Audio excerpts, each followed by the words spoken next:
We're gonna discuss what we did right. What do you think we did right? We all listen to each other, and we all listen to each other. Okay, you guys did listen. I feel like the first thing we did right was go lock the door. That was beautiful. What else did we do? But she stood at the door. How are we gonna know if somebody coming? I was pretending it was locked. You pretend. Okay. But that's actually a serious thing that we need to consider because each room has a different key.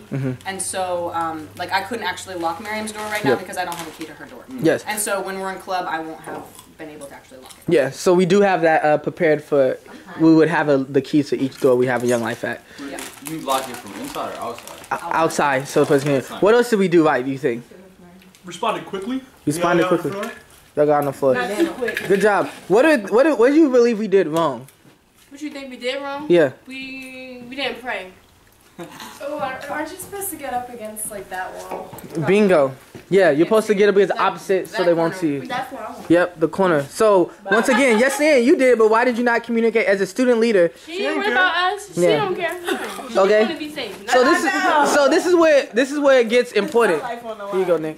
This is where it gets important is that, and this is seriously when I say this, is that if we have 50 kids in a Young Life Club and we have all these kids, we have to make sure that you guys, everyone as student leaders and leaders, we have to know how to dominate and say, hey, everyone on the left side of the classroom and stuff. And that's important. That's not just our job as adults, but it's you guys' job too. There's too many of us though. It's too many of us? Well, that's the communication. There's too many kids. That's why I'm gonna be in the back and they could be in the front. Okay, so what we work on this?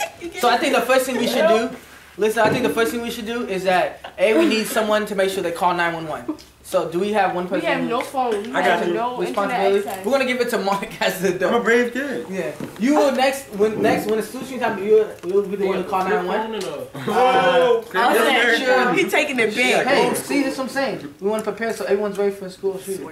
Okay. We need someone now to do a list of roll calls. So we do keep a list of people who come to the club. We want to make sure that everyone on that list is actually in the room when we lock it down. So who will be able to take care of that list? I mean, I have the list. So Okay. Perfect. I can take care of it. Take care of this. Now we need one more person to call. But We need someone. there we go. Oh my God. Yeah. Go ahead. We need now another person to say who's willing to call the downstairs security office. Me. Well, he gonna have to Click on the school first. You have to get through that. Perfect. Right there. Okay. So what we're gonna work on now is that I created basically in. So when we're locked down, we might be locked down for 30 minutes or maybe a couple hours. So I created a sort of a backpack that we'll use. It's not here yet, but I have a backpack with water in it and a first aid kit and all that kind of stuff. But how many people can that feed? Because there's gonna be a lot of kids in here. I created for 70 kids, so don't worry. I know that's right. Yes. That's a duffel bag, not a book There's too bag. many people to get in all one corner. But that's the goal is that we're practicing now, but ideally, when the door's locked, we'll make sure everyone's on that side. But the first thing we gotta make sure for the students, we need you guys' leadership to make sure kids are quiet. Because this is serious. You guys are making a lot of noise. So if Nick was really, if he knew that kids were in here at the time of the day, he would have literally maybe have shot at the door or maybe tried to open it as hard as he could. I heard people talking and laughing in here when I was outside. So yeah. So this is like a real serious incident because I would hate, and what happens is that since we're the biggest club after school, that means that in a way if someone's about to shoot and they're walking around, they're going to hear us the most, and realistically they want to come to this room when you have 50 kids and over 10 adults. Okay? So what we're going to do now is that we're going to actually work on the way of how